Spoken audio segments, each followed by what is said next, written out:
전국에서 또 우리 지역에서 흩어져 있지만 온라인 예배에 참여하신 여러분들을 주의 이름으로 환영하고 화상 줌으로 함께 하신 여러분들을 정말로 환영하고 축복합니다. 우리 함께 먼저 축복하며 교제하는 시간을 갖겠습니다. 우리도 함께 박수 한번 하십시다. 사랑해요, 축복해요. 사랑 두 팔 벌리며 축복해요.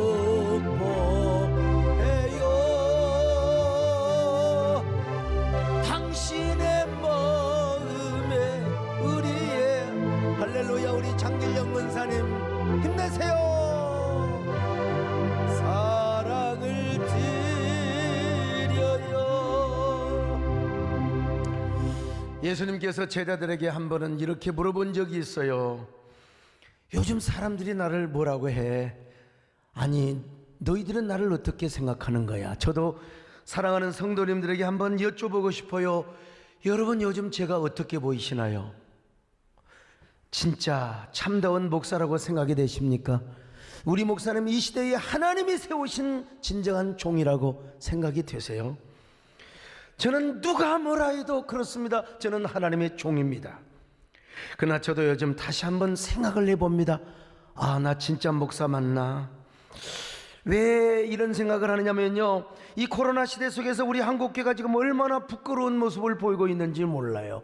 한국교회 목사들이 얼마나 공격을 당하고 비난을 당하고 있는지를 모릅니다. 그러나 여러분, 이러한 시대 속에서 내가 아무리 생각해봐도 나는 하나님의 목사다. 나는 하나님의 종이다. 목사가 목사를 비난하고 목사가 목사를 공격하는 이 광기와 이 야만의 시대, 교회가 사회를 공격하고 사회가 교회를 공격하는 이 야만의 시대 속에서 내가 아무리 생각해봐도 나는 목사다. 목사 맞아. 저는 불신가정에서 태어나 교회를 다니겠다고 생각을 해본 적이 없습니다. 저는 나중에 교회를 다닌 후에도 목사가 되겠다고 생각해 본 적은 한 번도 없었습니다. 그러나 불가항력적인 하나님의 소명을 받아서 제가 어쩔 수 없이 신학교를 간다고 하니까 얼마나 박해를 받았는지 몰라요. 저를 낳아주시고 길러주신 부모님이 저를 버렸어요. 집에서 나가라고 그래요. 더더욱 가슴 아픈 것은 저를 낳아주시고 길러주신 부모님의 뜻에 순종하지 못하고 목사의 거룩한 운명의 길을 걸어가야 하는, 소명자의 길을 걸어가야 하는 그 모습은 저의 청소년 시절에 받아들일 수 없는 너무나 큰 현실이었습니다. 이 거룩한 운명이야말로 19세 소년, 그야말로 작은 심장으로서는 도저히 감당할 수 없는 아픔이었습니다. 저도 할 수 없는 거룩한 끌림에 이끌려서 집에 나왔을 때 하얀 눈보라가 휘몰아치고 있었습니다. 저는 얇은 봄 잠바 하나 입고 성경 찬송 한 권 들고 제가 집을 나왔거든요. 두 볼에 눈물이 막 그냥 하염없이 흘러내리는데 그 뜨거운 눈물은 가슴속으로 흘러내리고 있었습니다. 근데 그때 마음에 뜨거운 감화가 왔습니다. 성령으로부터. 사랑하는 종아, 내가 너를 지키고 내가 너를 인도하마. 지금 내 호주머니에 10원 한 푼 없어도 내가 너를 어떻게 먹이고 입히며 인도하는지를 보아라. 너는 장차 나의 영광과 내 자존심을 세워지는 나의 참된 종이 될 것이다. 저는 울먹이는 마음으로 찬송을 부르며 읍내로 걸어가고 또 걸어갔습니다. 나도 모르게 이 노래 잘 알지도 못해 그냥 한번 읊조렸습니다. 몸에 걸친 단버릇이 내게 족하고 들고 나선 주의 말씀이 넉넉하여. 잘 몰라요. 그까지 그냥 내가 한번 불러보는 겁니다. 눈보라와 찬 바람은 나를 떼어도 주님 따라서 가는 이 길은 기쁘기만 하여라. 여러분, 이렇게 해서 제가 신학교의 문을 두드렸습니다. 학교를 다니는 동안에 수박 장사, 오이 장사, 아내분 장사, 과일 장사로서는 다 해봤습니다. 그 모진 고생 그리고 그 모진 어려움 속에서 고학을 하며 저는 오늘의 목사가 되었거든요. 그리고 목사가 된 행복감에 젖어 오직 주님, 오직 교회를 위해서라면은 저 메마른 광야, 거친 황야길을 달리고 또 달려왔습니다. 그러나 지난 주간에는 주님 앞에 엎드려 제가 이런 기도를 한번 드려봤습니다. 주님, 요즘 저는 별로 기쁨이 없습니다. 목사로서의 행복감도 사라져버리고 말았습니다. 아니, 주님 앞에 너무나 부끄럽고 송구합니다. 주님, 어찌하여 목사라는 이름이 이렇게 부끄러운 이름이 되어버렸단 말입니까? 교회라는 이름이 어떻게 부끄러운 이름이 되어버리고 말았단 말입니까? 휘몰아치는 잔인한 폭거와 비난의 화살 앞에 오늘따라 왜 주의 종이 된 것이 이렇게 초라하고 이렇게 부끄럽단 말입니까? 저는 이런 기도를 드리며 하염없는 눈물을 흘렸습니다. 집에서 쫓겨나며 흘렸던 그때의 눈물보다 더 뜨거운 눈물이 가슴에 흘러내렸습니다. 주님의 영광을 위해서 아무것도 해드릴 것이 없는 것 같아요. 지금은 여러분, 그래도 우리 교회가 앞장서서 여의도 순복음 사랑의 교회와 함께 여러분 한국교회 예배를 회복하며 우리 교회는 90% 이상이 회복됐지 않습니까?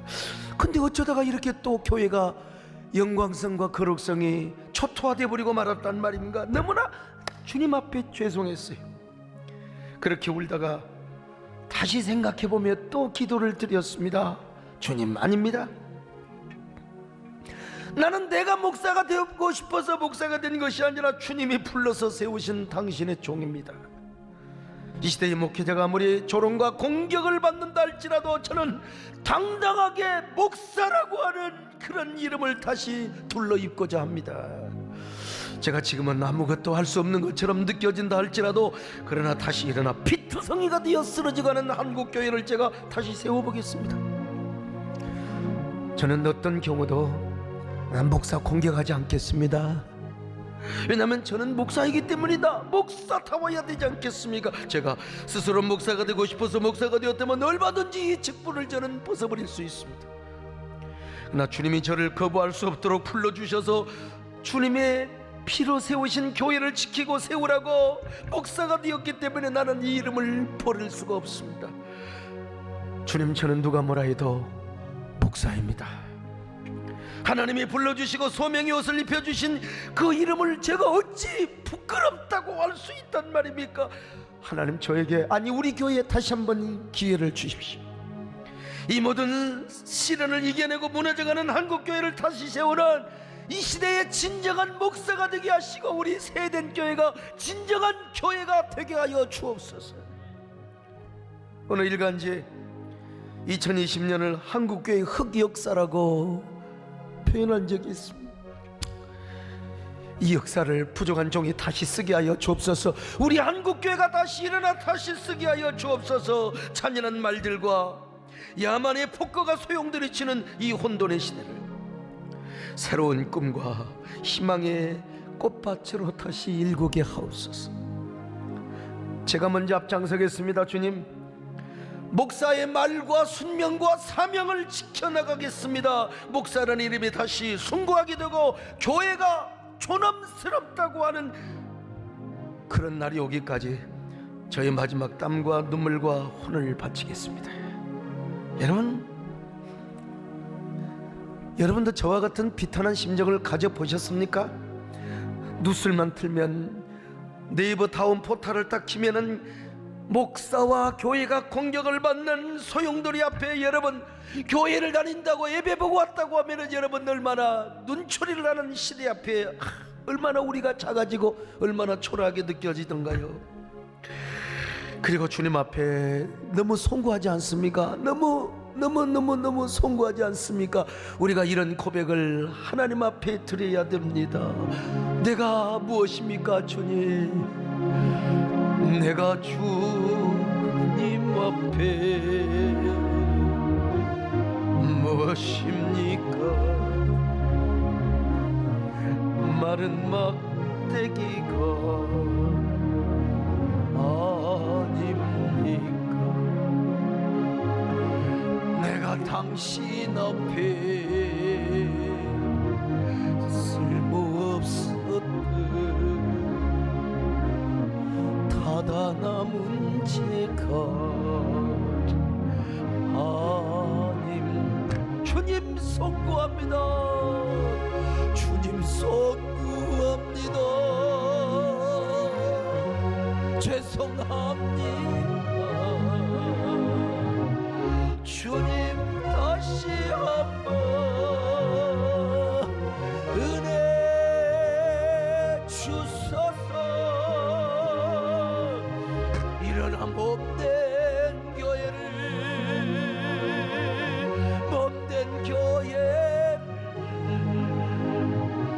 또다시 세우게. 우리 화상 줌 예배드리는 여러분들이여, 가슴에 손을 얹고 아니면 두 손 들고 주님 송구합니다. 죄송합니다. 주님 다시 한번 은혜 주소서. 다시 일어나 몸된 교회 또다시 세우게 하오. 여러분, 오늘 본문에도 이러한 스토리가 소개되고 있습니다. 이스라엘이 1차 포로로 귀환을 하였는데 아직 귀환하지 못한 느헤미야에게 좋지 않는 소식이 전해졌습니다. 이방인들로부터 예루살렘 성이 공격을 받았어요. 성이 무너졌습니다. 성문이 그냥 완전히 박살이 났어요. 그리고 사랑하는 동족 이방인에게 끌려가고 잡혀갔다는 겁니다.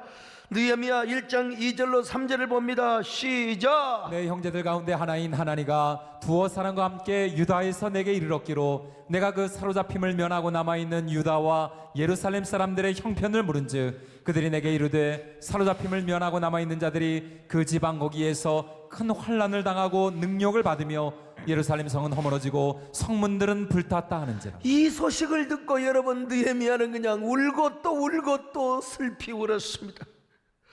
동족이 잡혀갔어요.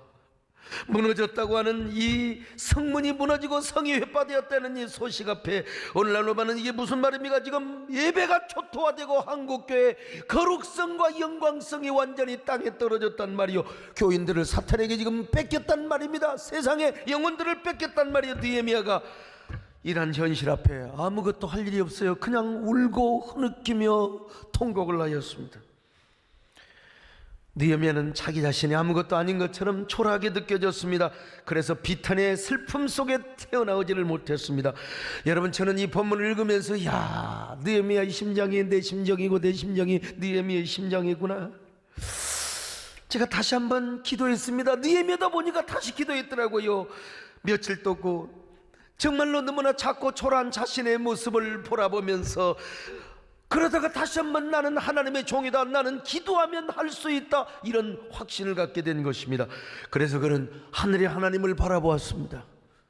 땅의 하나님이 아니라 하늘의 하나님, 크고 두려우신 하나님, 그리고 그 하나님 앞에 금식하며 자복하고 회개하며 다시 한번 이 민족에게 기회를 달라고 기도했던 것입니다. 그러나 오늘 하나님께서 느헤미야에게 기회를 주신 거예요. 그래서 다시 돌아와서 무너진 성벽을 쌓고 그리고 잡혀간 동족들을 다시 구해주었습니다. 이스라엘의 제2의 종교 개혁 그리고 부흥을 이룰 수 있었습니다. 오늘날로 말하면 여러분, 초토화된 예배가 회복되고 그리고 교회의 영광성과 거룩성을 회복했단 말입니다. 그리고 땅에 짓밟힌 교회의 자존심을 다시 회복시키며 부흥의 전성기를 이룰 수 있었다는 것입니다. 어떻게 느헤미야는 이런 일을 할 수 있었단 말인가? 첫째로 그는 애절한 처절한 실존적 기도를 하나님께 드렸습니다. 이 무슨 말입니까? 먼저 처참한 현실을 그대로 인정했단 말입니다. 절대로 현실 도피를 하지 않았어요. 그리고 현실을 부인하지 않았습니다. 여러분, 현실을 그대로 받아들여. 오늘 우리가 지금 한국교회 이 초토화된 모습을 현실 그대로, 아니 한국교회뿐입니까? 모든 매장 업소가 다 마찬가지죠 지금 여러분. 그래서 우리는 애절한 실존적 기도를 드릴 수 있어야 됩니다. 여러분, 그래서 느헤미야는 하나님 앞에 식음을 전폐하고 금식하였을 뿐만 아니라 자신의 죄부터 자백을 해야 했습니다. 아니, 자신의 죄만 자백한 것이 아니라 동족의 죄, 아니 저 조상 때부터 지었던 죄를 회개하며 하나님 앞에 엎드려 기도하였습니다.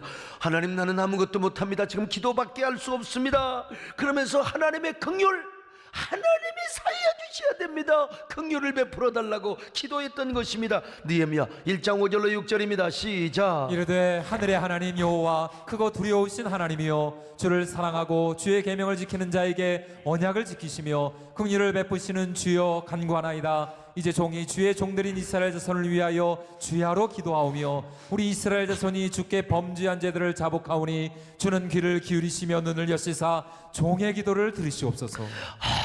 긍휼을 베풀어 주옵소서. 이 종의 기도를 들어 주옵소서.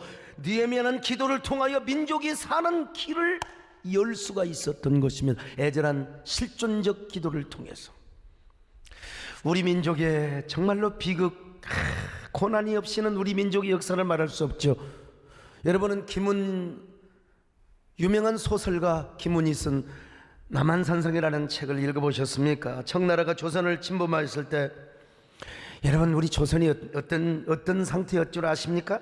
도성은 불타고 수많은 여자들이 겁탈을 당하며 죽임을 당하였습니다. 세자는 강화도로, 그리고 인조라고 하는 임금은 저 남한산성으로 도망가 버려 그냥 도성은 불타고 겁탈을 당하고, 청나라의 군대 대장의 용골대가 남한산성을 에워싸 버렸습니다. 눈은 허벅지가 닿을 정도로 펑펑 내려요. 남한산성을 지키는 군사들은 추워서 동상이 걸려 죽습니다. 식량이 없으니까 말을 잡아먹어요. 군말을 잡아먹어요. 얼마나 비참해요. 아무것도 못합니다. 이때 적합파인 김상헌과 조합파인 최명길이가 끊임없는 논쟁을 합니다. 말싸움을 하는 거예요. 최명길이는 청나라에 항복을 하고 백성을 살리자는 겁니다. 그런데 김상헌은 죽기로 싸우자는 겁니다. 그런데 미안하지만 싸울 힘이 없어요. 김상헌은 죽어서 살자고 합니다. 반대로 최명길은 살기 위해서 죽자는 것입니다. 물론 적화론을 주장하는 김상헌이나 주화론을 지정하는 최명길이나 맞는 말입니다. 누구가 옳고 누구가 틀렸다고 말할 수가 없어요. 그러나 김상헌이는 자존심을 죽이고 최명길은 실리를 추구했습니다. 여러분, 김상헌이가 옳다고 생각하십니까? 최명길이가 옳다고 생각하십니까? 우리 사성장군을 지내신 사령관 출신이 우리 백군기 시장님은 누가 옳다고 생각하십니까? 나는 이러한 현실이 오늘 우리 한국교회의 모습과 같다. 코로나 사태 앞에 우리 한국교회 지도자들마저도 의견이 분분하게 나누어지지 않습니까?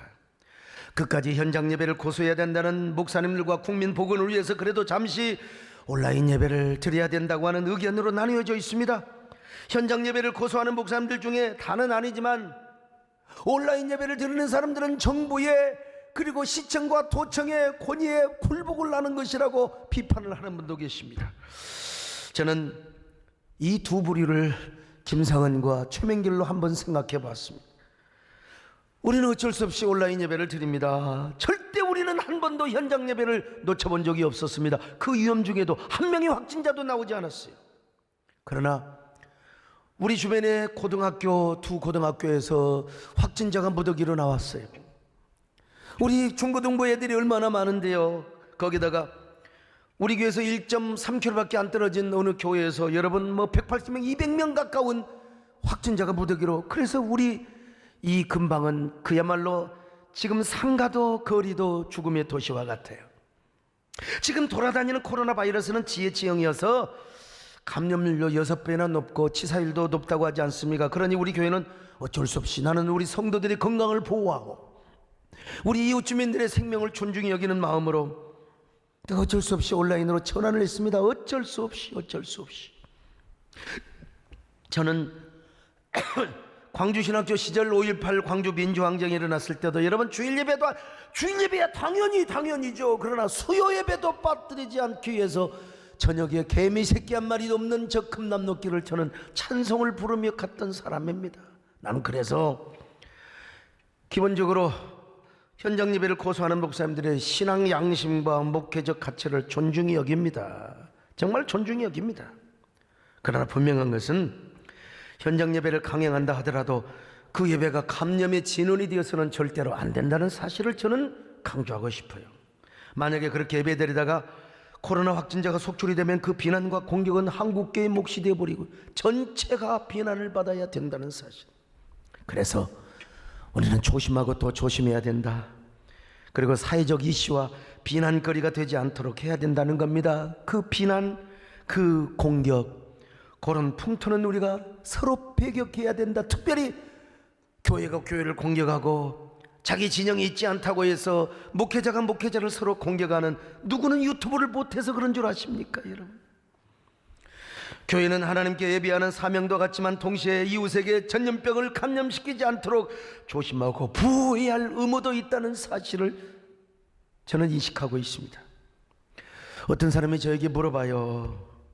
목사님, 성경 몇 장 몇 절에 비대면 온라인 예배를 드리라고 성경이 어디서 말합니까? 여러분, 내가 이 질문을 당하고 한동안 말을 못했습니다. 답답한 노릇이죠. 그러나 내가 이런 말씀을 드렸어요. 성경을 보세요. 솔로몬이 그런 기도를 했잖아요. 전염병이나 역병의 기승을 부를 때는 이스라엘 백성들이 성전에 오지 못할 것을 전제하고 집에서 하나님의 성전을 향하여 손을 들고 기도하라고 했지 않습니까? 자, 역대하 6장 28절로 30절을 같이 봅니다. 시작. 만일 이 땅에 기근이나 전염병이 있거나 곡식이 시들거나 깐부기가 나거나 메뚜기나 황충이 나거나 적국이 와서 성읍들을 에워싸거나 무슨 재앙이나 무슨 질병이 있거나를 막론하고 한 사람이나 혹 주의 온 백성 이스라엘이 다 각각 자기의 마음에 재앙과 고통을 깨닫고 이 성전을 향하여 손을 펴고 무슨 기도나 무슨 간구를 하거든 주는 계신 곳 하늘에서 들으시며 사유하시되. 여러분, 평상시에는 하나님의 성전에 와서 기도하고 제물을 바쳐야 돼요. 전염병이 올 때는 집에서 손을 들고 기도하고 하나님께 회개하라고 하지 않습니까? 신약도 마찬가지입니다. 성경을 보면은 바울이 감금을 당하였을 때 쪽편지를 써서 평신도들에게 그거 읽어주며 예배 드리라고 했어요. 오늘날 그것이 바울 서신이 되었습니다마는 뿐만 아니라 웨스트민스터 신앙고백은 우리 장로교에서 하나님 말씀 다음으로 귀하게 여기는 신앙 고백서입니다. 웨스트민스터 신앙고백서 21장 5절을 보면은 공예배를 생명처럼 여기고 있습니다. 공예배 평상시에 잘 드려야 돼요. 그러나 21장 6절을 보면은 비상시에는 장소를 절대화하지 말고 그냥 신령과 진정으로 예배하고 기도하면 하나님이 봐주신다고 했어요. 기도나 종교적 예배의 다른 어떤 부분도 현재 복음 아래서는 행하는 장소나 방향에 얽매이거나 또한 그것에 의해 더 받으실 만한 만하게 되지는 않는다. 다만 하나님은 어디서나 영과 진리로 드리는 예배를 받으신다. 이 옛날 문장이기 때문에, 그러나 이 말의 현대적 의미를 충분히 무슨 말인지 아실 거예요.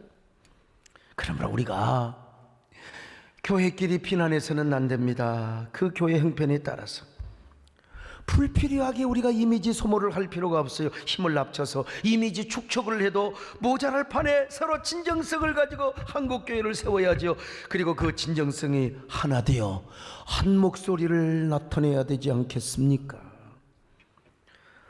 김상헌도 나라를 사랑하는 사람입니다. 최명길이라고 여러분 자존심이 없었겠습니까? 임금을 살리고 나라를 살리고 백성을 살리려고 청나라와 화친을 둘 다 진정성이 있었어요. 제가 보기에는요. 그러나 김상헌과 최명길이가 싸우는 동안 도성의 백성들만 희생을 당하였습니다. 가녀린 여자들이 성폭행을 당하고 수많은 여자들이, 수많은 남정네들이 여러분 저 심양으로 끌려가서 노예시장에 팔려갑니다. 그러다가 어떻게 세월이 흘러 돌아온 여자들이 있어요. 이런 여자를 환양녀, 고향으로 돌아온 여자라는 뜻인데 나중에는 서방지라고, 이게 남자지라는 여자를 환양녀라고 이렇게 바꾸어서 썼던 것입니다.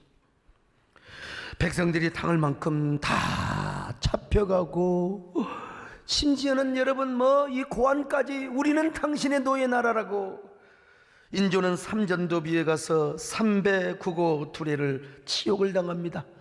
그런데 청태종이 계속해서 그냥 트집을 잡으니까 인조가 이마박에 피투성이가 되도록 땅을 찧었다는 얘기. 여러분 다시 말씀드립니다. 여러분 김상은도 나라를 사랑했고 최명길도 사랑해서 그러나 김상은은 명분만 찾다가 아무 일도 못했어요. 최명길은 자존심 상하고 비굴하기는 하였지만 임금을 살리고 나라를 살리며 백성을 살렸습니다. 그러나 여러분, 비참하게 죽었죠. 심양에 끌려가서 최명길은. 나는 예레미야 선지자를 봅니다. 하나냐 선지자가 죽기로 싸우자다가 여러분 다 끌려갔습니다. 여러분, 유다는 다 망하고 말았어요. 성전도 다 무너져 버리고 말았어요. 예레미야는 바벨론과 화친하자, 소통하자. 그래서 여러분, 그런데 예레미야 말을 듣지 않고 하나냐의 말을 듣다가, 여러분, 제가 왜 이런 이야기를 하는 줄 아십니까? 그들에게는 길이 없었습니다. 길이 없었어요. 길이 있더라도 그 길은 정상적으로 갈 길이 못 되었어요. 얼마나 슬픈 상황인지 알 수가 없습니다. 느헤미야도 이런 슬픈 소식을 접하였습니다. 그러나 느헤미야는 어떤 사람이느냐? 길을 열었어요. 하나님 앞에 길을 연 사람입니다. 나는 그래서 우리 한국교회가 지금 길을 열자, 우리 교회가 앞장서자, 우리가 길을 열자 이 말이요. 그걸 위해서 우리가 뭘 해야 되느냐? 여러분, 우리가 애절한 실존의 기도를 하나님 앞에 드려야 된다는 거요. 실존의 문제를 가지고 하나님 앞에 나가 우리가 먼저 처참하게 기도를 해야 된다는 것입니다. 느헤미야 1장 5절입니다. 시작. 이르되 하늘의 하나님 여호와 크고 두려우신 하나님이여, 주를 사랑하고 주의 계명을 지키는 자에게 언약을 지키시며 긍휼을 베푸시는 주여 간구하나이다. 여러분, 우리가 갑론을 박하지 말아요. 이목회자가 이목회자를 건드리고 싸우고 공격하고 자기 논리 자기 진영이 아니라고. 여러분, 먼저 한국교회가 처참하게 비난받고 공격받고 있다는 현실부터 인정해야 돼요. 교회와 목사의 이름이 땅에 내팽겨지고 발길이 밟히고 누더기가 되고 있다는 사실을 인정해야 돼요. 여러분, 어떤 교회는요, 오죽 하면 이런 현수막을 달아놨어요. 교회가 진심으로 미안합니다. 난 저 교회가 어떤 교회인지 모르지만 진짜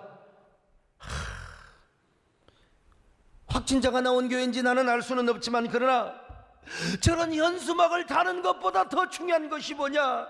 여러분, 땅을 치고 가슴을 치며 온 교인들이 지금 하나님 앞에 실존의 기도를 드려야 된다는 거요. 처참한 기도를 드려야 된다는 겁니다. 미안하고 자시고 하는 것도 중요하지만요, 우리의 잘못을 돌아보고 우리 민족의 죄까지 짊어지고 처절한 기도를 해야 돼요. 지금은 우리가 아무것도 할 수 없는 것처럼 보이지만, 여러분, 느헤미야에게 길을 열어주신 것처럼 우리에게도 길을 열어달라고 간절히 기도하는 이러한 정성과 헌신과 속죄제가 필요하다는 것입니다. 여러분, 우리 하나님은 능히 그렇게 할 수 있는 분이십니다. 우리 하나님은 크고 두려우신 하나님이십니다. 땅의 하나님이 아니라 하늘의 하나님이요. 여러분, 그 하나님 앞에 느헤미야가 처절한 실존적 기도를 드렸던 것처럼 우리에게도 길을 열어달라고, 다시 한번 기회를 달라고 그렇게 기도를 해야 된단 말입니다. 하나님께서 우리의 모습을 그냥 지켜보고만 계시지는 않을 것입니다.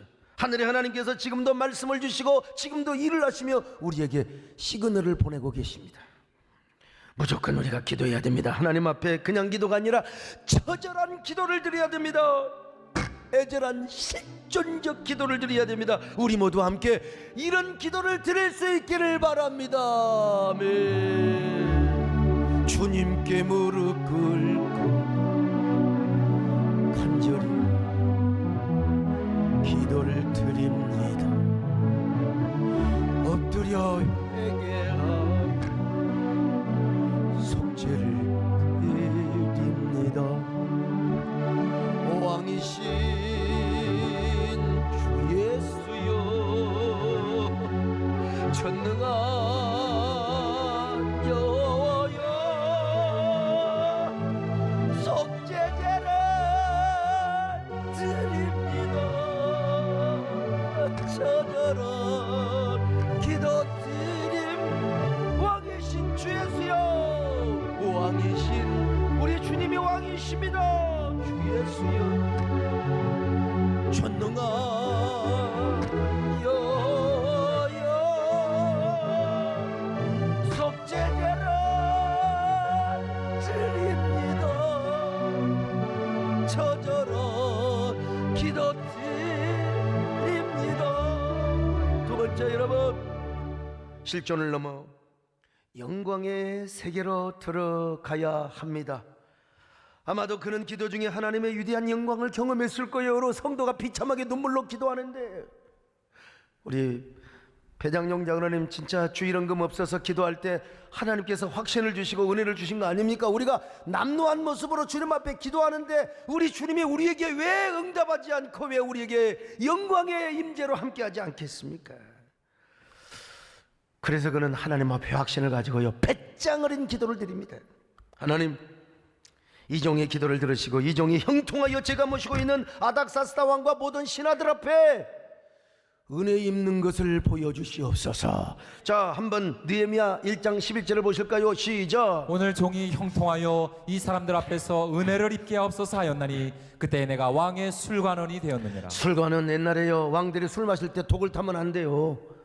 독을 타나 안 타나 먼저 보고 감독하고 이런 사람이 술관원이요. 그러니까 얼마나요? 신뢰가 있어야 돼요. 왕이 믿어야 돼요. 무조건 믿는 사람이. 그러니까 얼마나 총애를 받은 신하였는지 모릅니다. 그런데 아무리 신임을 받은다 할지라도 여러분, 왕이여 제가 고국을 가야 되겠습니다. 지금 자기를 총애하는 사람이 자기 곁을 떠나겠다고 하면 얼마나 지금 왕이 섭섭하게 생각했어요. 그래서 자기가 그 말을 못하는 거예요. 하나님께 기도하는 겁니다. 지금 하나님께 기도하는 거예요. 하나님, 저는 왕에게 이런 말을 못합니다. 그러나 제가 수심이 가득한 마음을 가지고 나가겠사오니 하나님께서 왕의 마음을 감동하셔서 저에게 먼저 물어보게 하옵소서. 저에게 물어보게 하옵소서. 여러분, 이거 진짜 기가 막힌 일입니다. 애절한 실존적 기도를 넘어서 이제는 영광의 세계에 들어가서 배짱 있는 기도를 드리는 거예요. 하나님, 제가 말하지 않아도 왕의 입을 열어서 나의 안부를 물어보게 하시고 나에게 무슨 염려가 있다는 것을 정말로 궁금하게 나에게 물어보게 하옵소서. 그리고 포도주를 가지고 며칠 후에 왕에게 들어갔어요. 세상에, 하나님께서 왕의 마음을 감동하셔서 느헤미야에게 물어보지도 않았는데, 내가 말도 안 했는데 느헤미야에게 물어보는 거예요. 느헤미야야, 본디디가 건강하거늘 오늘 얼굴이 왜 이렇게 수척하단 말이냐? 무슨 근심이 있는 거야? 느헤미야는 이때다. 하나님의 응답이다. 하나님이 역사하셨다. 잠시 하나님 앞에 올까니 하나님, 제가 믿음으로 나갑니다. 그러면서 왕에게 따발총처럼 이렇게 이야기를 하는 겁니다. 느헤미야 2장 2절입니다. 시작. 왕이 내게 이르시되 내가 병이 없거늘 어찌하여 얼굴에 수심이 있느냐? 이는 필연 내 마음에 근심이 있음이로다 하더라. 자, 계속해서 4절 5절을 보실까요? 시작. 왕이 내게 이르시되 그러면 내가 무엇을 원하느냐 하시기로 내가 곧 하늘의 하나님께 묵도하고 왕에게 아뢰되 왕일 만일 좋게 여기시고 종이 왕의 목전에서 은혜를 얻었사오면 나를 유다 땅 나의 조상들의 묘실이 있는 성읍에 보내어 그 성을 건축하게 하옵소서 하였는데, 여러분, 지금 왕 앞에 그는 지금 기도를 하며 하나님께 잠시 묵도를 하며 이렇게 고백합니다. 폐하, 나의 동족 저 예루살렘 백성들이 이방인에게 끌려갔다 하옵니다. 성은 무너져 버렸고 성문이 완전히 회파되었단나이다. 어찌 신이 이 소식을 듣고 울지 않겠습니까? 저의 마음이 너무나 처참합니다. 폐하, 이 신의 마음을 굽어 살펴주시옵소서. 여러분, 이런 식으로 고백을 하지 않았겠습니까? 하나님이 그 왕의 마음을 감동하셨어요. 느헤미야야, 가라, 가서 네 고국을 살리고 무너진 성을 건축하고 도탄에 빠진 백성들을 구하거라. 그리고 다시 내게로 오라. 여러분, 이런 기적이 어디가 있어요? 느헤미야는 허리를 굽히고 성은이 만극하옵니다 인사를 하고 여러분 다시 백성들을 거느리고 예루살렘으로 왔어요. 그리고 제2의 신앙개혁과 부흥운동을 일으킬 수 있었습니다. 얼마나 영광의 세계의 반전의 삶을 살았어요. 느헤미야가 그랬다면 우리도 그럴 수 있잖아요. 우리도. 여러분, 우리 하나님은 어떤 하나님이냐? 하늘의 하나님이십니다. 여러분요, 크고 두려운 하나님이십니다.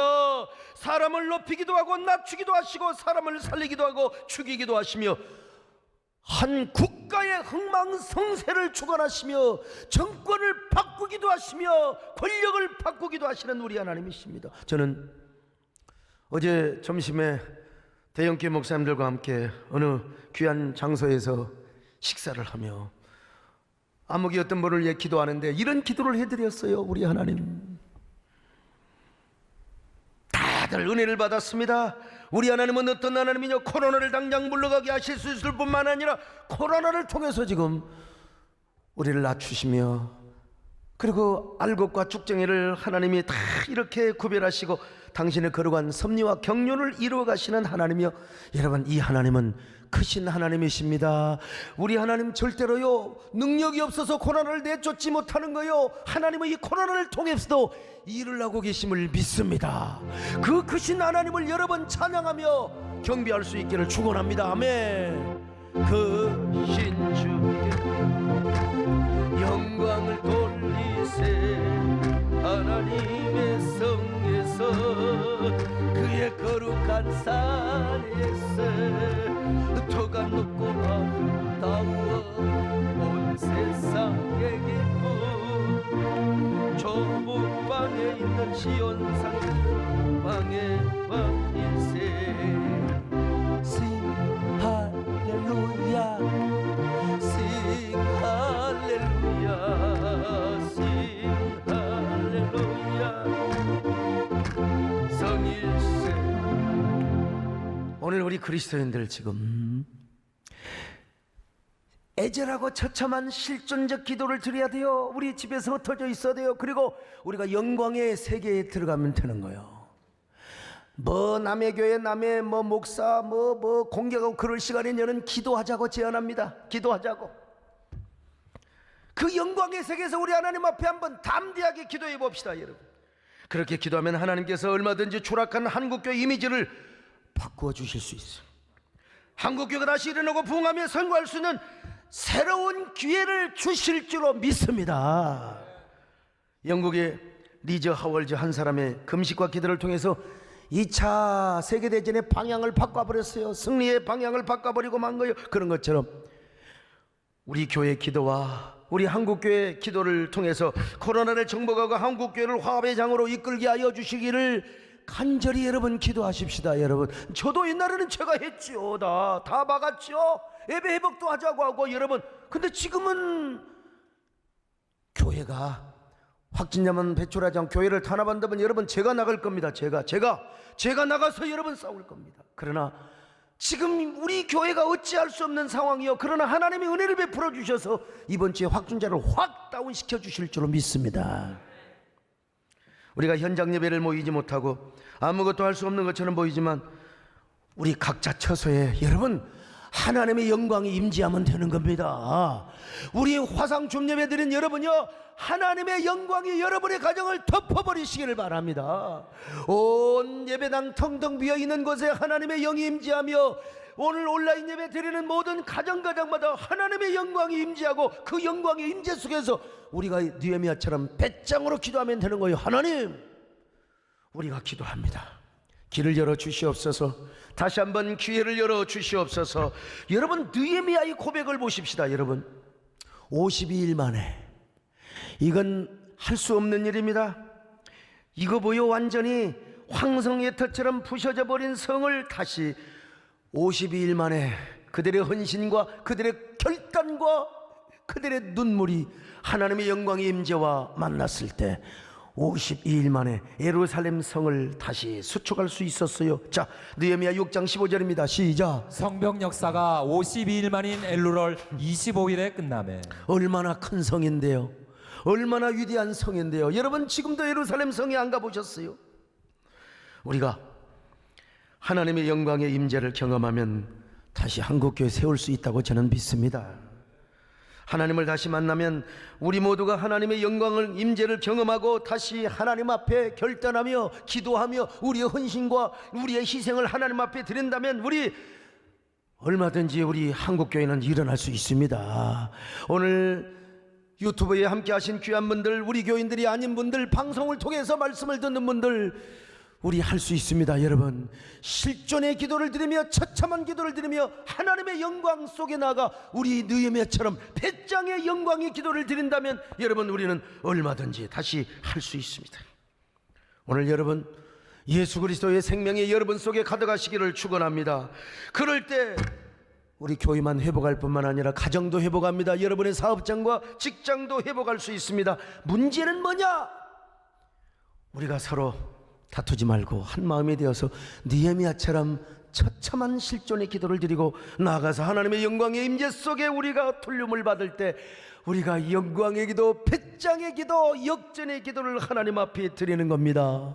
오늘 이런 신앙부터 회복할 수 있기를 바랍니다. 우리 모두 하나님 이런 신앙을 누리고 경험할 수 있기를 바랍니다. 이런 선구자가 되시기를 바랍니다. 이런 거룩한 파이오니아가 될 수 있기를 바랍니다. 나는 이를 우리 교회가 앞장섰으면 좋겠습니다. 여러분의 기도가 필요합니다. 눈물의 헌신이 필요합니다. 여러분, 우리 흑역사를 우리가 위대한 남국교회를 다시 세우는 황홀한 역사로 다시 한번 써나갈 수 있기를 바랍니다. 그런 저와 여러분이 되시기를 바랍니다. 아멘. 내 눈 주의 영광을 보리 우리 가운데 서신 주님 그 빛난 영광 온 하늘을 덮고 그 찬송 온 땅 가득에 내는 주의 영광을 찬송 가운데 서신 주님의 얼굴을 온 세상 향하네 권능의 팔을 드셨네 주의 영광이여 주의 영광 이곳에 가득해 우린 선의 주님과 함께 찬양하며 우리는 전진하리 모든 열방 죽을 때까지 하나님 아버지 고맙습니다. 우리가 지금 할 일은 하나님의 마음을 움직이는 겁니다. 우리를 낮추시는 하나님, 그 모든 것을 우리가 인정하고 처참한 실존의 기도를 드리고 그리고 영광의 세계로 가서 하나님의 보좌를 움직이는 반전의 기도를 하게 하여 주옵소서. 배짱의 기도를 드리게 하여 주시옵소서. 우리 한국교회가 다시 뒤집어지며 부흥하는 놀라운 역사, 우리 그 놀라운 그날들을 경험하게 하여 주시옵소서. 이 일에 우리가 쓰임받게 하시기를 바라오며 예수님의 이름으로 기도드리옵나이다. 아멘.